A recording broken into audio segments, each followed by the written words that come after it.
काँग्रेसच्या मतांमध्ये फूट झाली नागपूरमध्ये. सर्वप्रथम भंडारा गोंदियाचे भाजपचे उमेदवार जे ओरिजिनल राष्ट्रवादीचे होते पण भाजपचे ते निवडून आलेत, अविनाश ब्राह्मणकर, त्यांना मी मनापासून शुभेच्छा देतो. आणि देवेंद्र फडणवीसांचं मी मनापासून आभार व्यक्त करतो की त्यांनी माझ्या मतदारसंघातल्या व्यक्तीला तिकीट देऊन माझ्या मतदारसंघातली विकासाच्या कामाला मदत करण्याचं काम देवेंद्र फडणवीसांनी केलं. त्याबद्दल मी देवेंद्र फडणवीसांचंही मनापासून आभार व्यक्त करतो.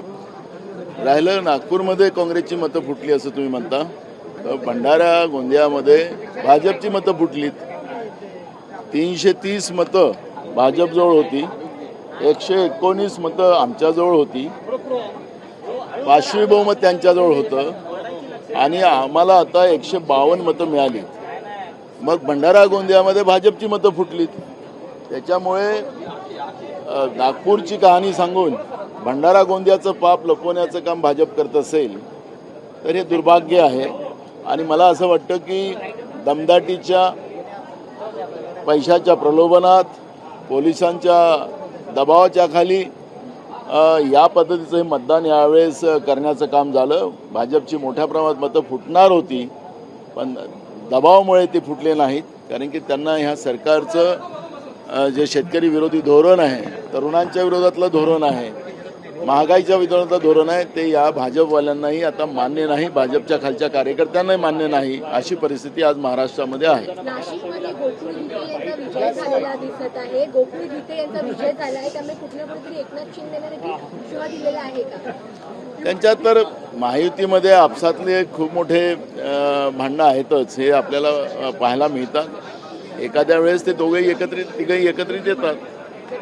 परंतु नाना, एकीकडे महायुतीची सातत्याने मतं जी आहेत ती फुटतात आहेत. जशा पद्धतीने नागपूरमध्ये झाली, अकोल्यामध्ये म्हणजे तुम्ही भंडारा गोंदिया सांगता, तशा पद्धतीने सातारा, सांगलीमध्ये पण भाजपची जवळपास 100 मतं फुटलेली आहेत. मी तुम्हाला सांगितलं कारण भाजपची खालची लोक सुद्धा आता या सरकारच्या आणि केंद्र सरकारच्या ज्याच्यामुळे त्रासलेली आहेत आणि त्यांना असं वाटतं की आता महाविकास आघाडीचं सरकार महाराष्ट्रात आणि देशात यावं, अशी आता भाजपच्या खालच्या जिल्हा परिषद सदस्य, नगरपालिका, महानगरपालिकेच्याही सदस्यांना वाटतं का, असं चित्र निर्माण झालं. मुख्यमंत्री विरुद्ध उपमुख्यमंत्री आता सत्ता संघर्ष सुरू झाला. बिलकुल आहे, तो लपलेला कुठं आहे?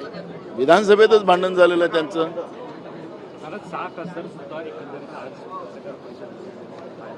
लोकशाहीची हत्या करण्याच्या नंतर सुद्धा मुख्यमंत्री सांगत असतील की आमचं ऑपरेशन टायगर सक्सेस झालं, त्याला शिक्कामोर्तब करत असतील, तर ही प्रकारची एक लोकशाहीची हत्या आहे.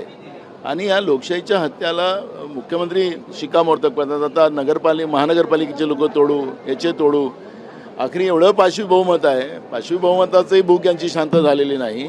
आणि जी कन्या विचाराने निवडून आलेली लोक असतील त्या विचाराचाही हत्या करण्याचं आता पाप हे लोक करतात आहेत.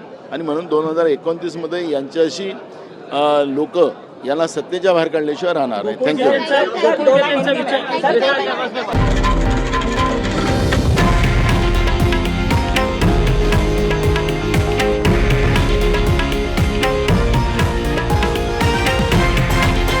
हे आहे देशातील नंबर 1 न्यूज नेटवर्क आणि आपण पाहत आहात TV9 मराठी, एकमेव.